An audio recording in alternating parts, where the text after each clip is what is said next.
માત્ર ભણવાનું એક સ્થાન નથી, પરંતુ એક એવી જગ્યા છે જે મને જીવનના મહત્વના પાઠ શીખવ્યા છે. આજે હું મારી શાળાના પ્રાર્થના અને શિસ્ત વિશેના અનુભવો રજૂ કરીશ. આ શાળામાં આવીને મને પ્રાર્થનાનો સાચો મહત્વ સમજાણો છે.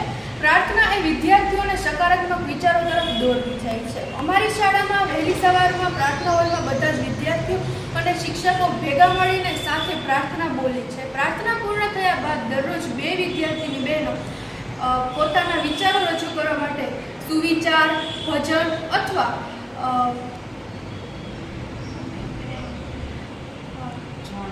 જાણવા જેવું રજૂ કરે છે. સ્ટેજ પર જઈને બધાની વચ્ચે બોલવાથી વિદ્યાર્થીઓમાં આત્મવિશ્વાસ વધે છે અને વિદ્યાર્થીઓની સાથે શિક્ષકો પણ પોતાના જીવનના અનુભવો અને મહાન પુરુષોના અનુભવો અમને કહે છે, જેથી અમારું જ્ઞાનમાં વધારો થાય છે.